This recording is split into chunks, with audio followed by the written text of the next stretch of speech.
Breaking news. America ने भारत पर भारी टैरिफ लगा दिया है, लेकिन क्या ये सिर्फ एक ट्रेड वॉर है या भारत की इकोनॉमी को कमजोर करने की साजिश? क्या इससे हमारे बिजनेस और आम जनता को नुकसान होगा या भारत इस झटके से और मजबूत बनकर उभरेगा? अगर आप स्टॉक मार्केट, बिजनेस या देश की अर्थव्यवस्था में दिलचस्पी रखते हैं, तो यह वीडियो आपके लिए बहुत जरूरी है।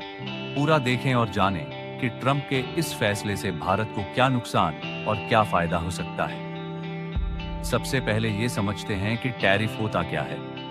टैरिफ एक तरह का टैक्स है जो सरकार किसी बाहरी देश से आने वाले सामान पर लगाती है। इसका मकसद अपनी लोकल इंडस्ट्री को सुरक्षित रखना होता है। मान लीजिए कि अमेरिका भारत से स्टील खरीदता है। अभी स्टील की कीमत 100 रुपए है, लेकिन अगर अमेरिका 25% टैरिफ लगाता है तो अब वही स्टील 125 रुपए का हो जाएगा। इससे अमेरिका की अपनी कंपनियों को फायदा होगा और भारतीय कंपनियों को नुकसान। यही वजह है कि जब भी कोई देश टैरिफ लगाता है तो इसका असर सिर्फ कंपनियों पर नहीं बल्कि पूरी इकोनॉमी पर पड़ता है।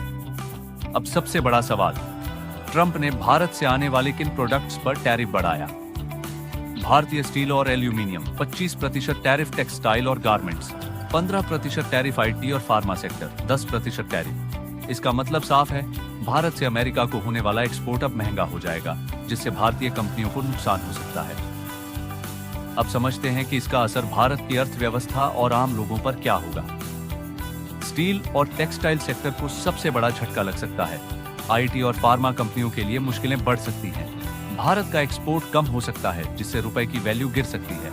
स्टॉक मार्केट में गिरावट आ सकती है। भारत की कई कंपनियां जो अमेरिका को बड़ी मात्रा में सामान भेजती हैं, लेकिन अगर अमेरिका ने इन पर टैरिफ बढ़ा दिया तो ये प्रोडक्ट महंगे हो जाएंगे और भारत का एक्सपोर्ट कम हो सकता है। इसका सबसे बड़ा असर स्टील, ऑटोमोबाइल, फार्मा और टेक्सटाइल इंडस्ट्री पर पड़ सकता है। इससे लाखों लोगों की नौकरियों पर भी खतरा आ सकता है। अब सवाल यह उठता है कि स्टॉक मार्केट में इन्वेस्टर्स और ट्रेडर्स को क्या करना चाहिए। अगर स्टॉक मार्केट गिरता है, स्टील, टेक्सटाइल और ऑटो सेक्टर में नुकसान हो सकता है। डिफेंसिव स्टॉक्स, एफएमसीजी, फार्मा में शिफ्ट करें। गोल्ड और सेफ हेवन एसेट्स में निवेश करें। अगर मार्केट रिकवर करता है, आईटी और फार्मा स्टॉक्स में बाइंग का मौका हो सकता है।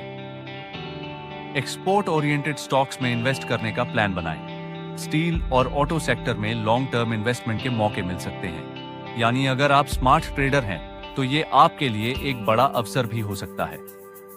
अब बड़ा सवाल, क्या भारत सिर्फ चुप बैठेगा या इसका जवाब देगा? भारत सरकार क्या कर सकती है? अमेरिका से आने वाले प्रोडक्ट्स पर जवाबी टैरिफ लगा सकती है। चीन और यूरोप के साथ व्यापार को और मजबूत कर सकती है। मेक इन इंडिया और आत्मनिर्भर भारत अभियान को और ज्यादा बढ़ावा दे सकती है। स्टील और टेक्सटाइल इंडस्ट्री को सरकार सब्सिडी देकर बचा सकती है। अगर भारत सही कदम उठाए तो इस झटके को एक मौके में बदला जा सकता है। अब असली सवाल आपके लिए, क्या भारत को भी अमेरिका के खिलाफ टैरिफ लगाना चाहिए? क्या भारत को अमेरिकी इलेक्ट्रॉनिक्स, दवाइयों और मशीनरी पर टैक्स बढ़ा देना चाहिए, या फिर भारत को डिप्लोमेटिक तरीके से इस समस्या का हल निकालना चाहिए? आपका क्या मानना है, हमें कमेंट सेक्शन में जरूर बताएं। तो दोस्तों, अमेरिका के इस फैसले से भारत को झटका जरूर लग सकता है, लेकिन ये हमारे लिए एक वेक अप कॉल भी है। अब वक्त है आत्मनिर्भर बनने का। अब वक्त है नई इंडस्ट्रीज खड़ी करने का। कमेंट करें, क्या भारत को भी अमेरिका पर टैरिफ लगाना चाहिए? अगर यह जानकारी पसंद आई तो वीडियो को लाइक और शेयर करें। स्टॉक मार्केट और इकोनॉमी की ऐसी ही जानकारी के लिए ज्ञान की दुनिया चैनल को सब्सक्राइब